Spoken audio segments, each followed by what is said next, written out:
Hello दोस्तों, this is अनुपाकर। एक बार फिर से पेश हूँ मैं आपके सामने यूट्यूब में अपने नए इन्फॉर्मेशन के साथ। और आज का जो वीडियो हम डिस्कस करने वाले हैं जो यूनियन बजट 2024 के बारे में शॉर्ट में मैं आपके सामने कुछ इन्फॉर्मेशन डिस्कस करूँगा और साथ में यही बताऊँगा कि इंटरिम बजट होता क्या है। तो आइए चलिए स्टार्ट करते हैं। सबसे पहले इंटरिम बजट क्या होता है। इंटरिम बजट का मतलब होता है कि अंतरिम बजट, यानी कि टेम्परेरी बजट। जो ये बजट हमेशा इंटरिम वर्ड यूज़ क्यों करते हैं यहाँ पे, सबसे पहले देखने वाली बात ये है। तो इंटरिम का मतलब होता है कि टेम्परेरी बजट, यानी कि अगर सपोज सेम ईयर में सेंट्रल गवर्नमेंट के या लोकसभा के चुनाव होने वाले हैं उस देश में, तो वहाँ पे टेम्परेरी तौर पे एक इलेक्शन कमीशन द्वारा और आरबीआई के इंस्ट्रक्शन के अकॉर्डिंग गवर्नमेंट यानी कि फाइनेंस डिपार्टमेंट जो है कि बजट पेश करती है। निर्मला सीतारामन जी द्वारा 1 फरवरी 2024 को बजट पेश किया गया। इसके अंतर्गत सारे की फीचर्स को शॉर्ट में हाईलाइट किया गया है। जस्ट लाइक कि आपने लास्ट फ्यू ईयर्स में जो भी गवर्नमेंट ने जो भी स्कीम्स चालू की, जिस तरह से फंड का एलोकेशन किया, उन्होंने बस वैसा का वैसा एक समराइज आपको दे दिया है कि भी हमने ये सारी चीज़ें की है और इसमें कुछ भी ऐसा नया उन्होंने ऐड नहीं किया। सबसे बड़ी बात है कि टैक्स स्लैब में कोई बदलाव नहीं किया है और ना ही कुछ ऐसी सारी चीज़ें उन्होंने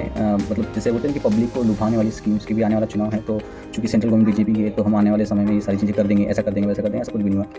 इसके पीछे ये रीज़न ये भी है कि इंटरिम बजट में हमेशा इलेक्शन कमीशन द्वारा स्ट्रिक्ट इन्फॉर्मेशन दी जाती है कि अगर सेंट्रल गवर्नमेंट चेंज होती है आफ्टर बजट या आफ्टर इलेक्शंस, तो उस केस में जो भी स्कीम्स आपने बजट में घोषित की थी वो कहीं ना कहीं नेक्स्ट गवर्नमेंट को चलाना मुश्किल हो जाता है। क्योंकि कई बार ऐसा होता है कि आपने फंड अलॉकेशन कर दिया, स्कीम को लॉन्च कर दिया, उसके बाद उसकी रूपरेखा तैयार करके उसको इंप्लीमेंट भी करना होता है। और अगर गवर्नमेंट चेंज होती है तो सारे पैरामीटर चेंज हो जाते हैं। अगर आप श्योर नहीं हो, क्योंकि हमारा डेमोक्रेटिक कंट्री है, तो हर 5 साल में जो है कि सिनेरियो चेंज होता है, पब्लिक अपने ओपिनियन के अकॉर्डिंग गवर्नमेंट चूज़ करती है।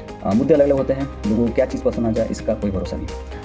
तो I hope so interim budget का मतलब आपको समझ में आ गया होगा। दूसरी बात, इंटरिम बजट का जो टेन्योर होता है वो होता है लगभग 6 से 7 महीने, यानी कि अब ये फरवरी में बजट आया तो लगभग जून तक वैलिड रहेगा और जुलाई में जो भी गवर्नमेंट आती है, अगर सेम गवर्नमेंट रहेगी या फिर कोई दूसरी गवर्नमेंट रहेगी, तो वही एक फिक्स यानी परमानेंट जो है बजट पेश करेगी।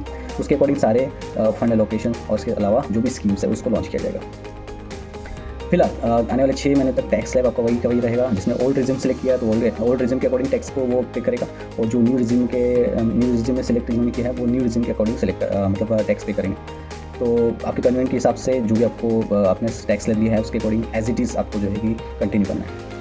अब हम बात करते हैं स्कीम्स, कौन कौन सी गवर्नमेंट स्कीम जिन्होंने हाईलाइट की इस बजट में। तो सबसे बड़े जो टिपिकल गवर्नमेंट स्पॉन्सर स्कीम्स निकल गई है, उसमें कुछ नाम मैं आपको गिनाना चाहता हूँ। सबसे पहला जो नाम है वो है पीएम विश्वकर्मा स्कीम। ये सेल्फ एम्प्लॉयड और स्किल लोगों के लिए जो है कि स्पेशली लॉन्च की गई थी। उसके अलावा जो दूसरी स्कीम है पीएम स्वनिधि स्कीम।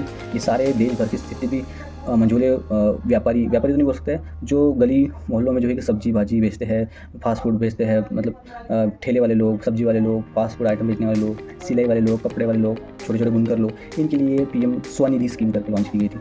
तो लगभग एक ओवरऑल इंडिया का डाटा अगर बात करें, ओवरऑल इंडिया के डेटा की बात करें तो लगभग 78 लाख वेंडर्स को जो है कि इसका लाभ अभी तक मिल चुका है। लेकिन चूँकि गवर्नमेंट का टारगेट है कि आने वाले समय में और इसको बढ़ा के जो है कि ज़रूरतमंद तक पैसा पहुँचाया जाएगा। लेकिन ये है कि इसको लोन के फॉर्म में छोटे अमाउंट के तौर पर जो है कि प्रोवाइड किया जाएगा। अगर और छोटी सी किस्त इसकी बनेगी साल 1.5 साल के लिए, तो अगर वो रिपेमेंट होता है तो नेक्स्ट जो है कि अमाउंट बढ़ा के उनको दिया जाएगा। तो एक प्रकार से फाइनेंशियल असिस्टेंट प्रोवाइड किया जा रहा है ताकि लोग अपने पैरों पर खड़े हो सके, जो फाइनेंशियल उनकी नीड्स है वो भी कंप्लीट हो जाए।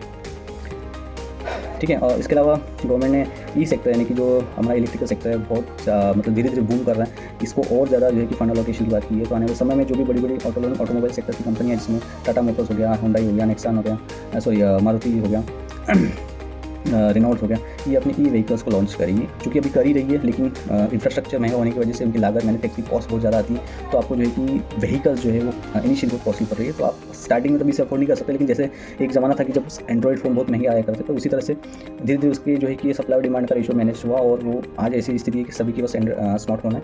उसी तरह से ई व्हीकल भी आने वाले समय में सस्ती हो सकती है अगर इसका कॉस्ट का मैन्युफैक्चरिंग कॉस्ट और लागत जो है कि इक्वली मतलब इकोनॉमिकल हो जाए बड़ी कार निर्माता कंपनियों के लिए। उम्मीद तो ऐसे करते हैं। और एक और लास्ट फीचर मैं आपके साथ डिस्कस करना चाहूँगा।